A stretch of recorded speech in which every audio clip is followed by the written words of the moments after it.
ଜଳଖିଆଟା ବଢ଼ିଆ ଟେଷ୍ଟ ହେଇଛି। ଆଉ ଦୋକାନ ବରା କ'ଣ ହେଉଛି ସେତେ ବହୁତ ହ୍ୟାଲୋ ସାଙ୍ଗମାନେ, ଆଜିର ଭିଡ଼ିଓଟିକି ଆପଣଙ୍କୁ ସ୍ୱାଗତ କରୁଛି। ଆଜି କ'ଣ ହେଇଛି ନା, ଆଜି ଘରେ ଦହିବରା ହେଇଛି। ମୋର ବହୁତ ଦିନ ପରେ ମୋ ଭଉଣୀ ଆସିଛି, ତେଣୁ ଆଜି କହିଲା ନନା ତମ ସାଙ୍ଗରେ ମୁଁ ବସିକି ଚ୍ୟାଲେଞ୍ଜ ଭିଡ଼ିଓରେ ଖାଇବି। ତେଣୁ ସାଙ୍ଗମାନେ ଆଜି ଭଉଣୀ ମୋର ପାଖରେ ବସିଛି, ବହୁତ ଖୁସି। ତେଣୁ ଚ୍ୟାଲେଞ୍ଜ ଭିଡ଼ିଓରେ ସେ ଆଜି ଆପଣମାନଙ୍କୁ ଦେଖାଦେଉଛି।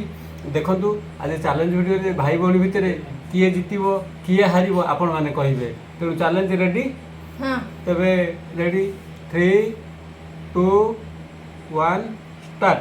ଟିକେ କଳା ଲୁଣ ଆଗ ଛିଞ୍ଚିଦେବା। କଳା ଲୁଣ ଟିକେ ଛିଞ୍ଚି ସାରିଲା ପରେ ତାପରେ ଦହିବରା ଖାଇବା କେମିତି କ'ଣ ଲାଗୁଛି। ସାଙ୍ଗମାନେ ଆପଣମାନେ ଘରେ କରିକି ଖାଆନ୍ତୁ, ଦେଖିବେ ଦହିବରା ଟିକେ କଳା ଲୁଣ ଛିଞ୍ଚିଦେଲେ ଟେଷ୍ଟ ଆସିବ। ହଉ ରେଡ଼ି?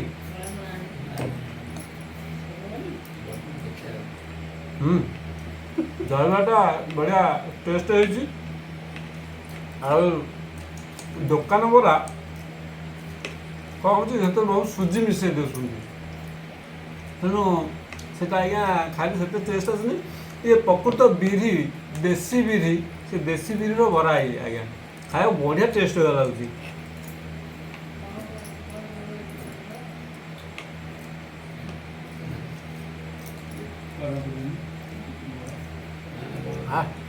ଦହିକି ଆଉ ବରା ମସ୍ତ ଲାଗୁଛି।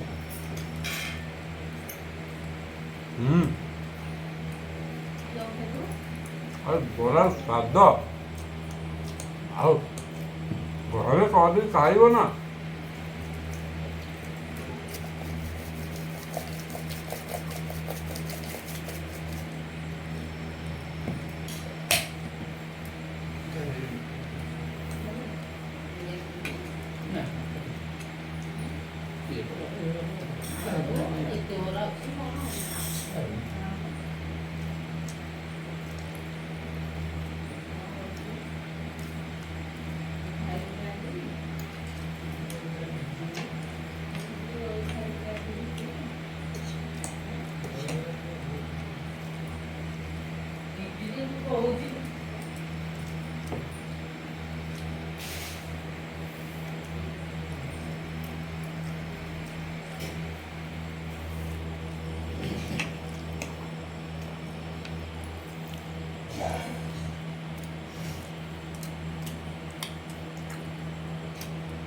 ମିଠା ଦହିବରା ଟେଷ୍ଟ ଆସୁଛି ଆଉ ଖାଇବାକୁ।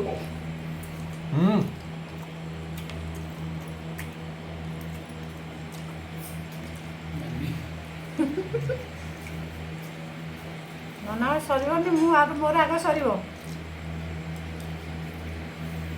ପିଲା ଲୋକ ସାଙ୍ଗମାନେ ସେ ଖାଇ ଦଉଛି, ମୋର ଆଉ ବୟସ ଟିକେ ହେଇଗଲାଣି, ମୁଁ ଆଉ ମୁଁ ବହୁତ ଦିନ ପରେ ଭାଇ ପାଖରେ ବସିକି ଖାଉଛି। ହଁ ସାଙ୍ଗମାନେ, ଭାଇ ଭଉଣୀର ସମ୍ପର୍କ, ସ୍ନେହ, ସହାନୁଭୂତି ଆଉ ଏଇଭଳି ସମସ୍ତଙ୍କର ରହୁ। ସମସ୍ତେ ବି ଭଉଣୀମାନଙ୍କୁ ଏଇଭଳି ସ୍ନେହ, ଶ୍ରଦ୍ଧା, ସହାନୁଭୂତି ଦିଅନ୍ତୁ। ମୁଁ ବଡ଼, ସିଏ ସାନ। ଆମର ଆଉ ଗୋଟିଏ ଭଉଣୀ ଗୋଟିଏ ଭାଇ, ଆମେ 4 ଭାଇ ଭଉଣୀ। ଆଉ ଗୋଟିଏ ଭାଇ ଗୋଟିଏ ଭଉଣୀ ଅଛନ୍ତି। ଆପଣମାନଙ୍କୁ ଭିଡ଼ିଓ ମାଧ୍ୟମରେ ସିଏ ବି ଆସିଲେ ତାକୁ ମାନଙ୍କୁ ଦେଖେଇବି। ଆଉ ଦେଖିବେ କମ୍ପିଟିସନରେ ନିଶ୍ଚୟ ସେମାନେ ବି ବସିବେ।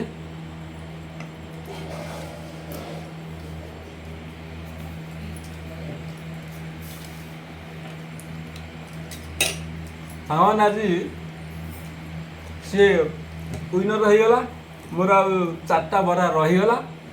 ଆଉ କ'ଣ କରିବା, ସେ ଜିତିଗଲା ଆଜି।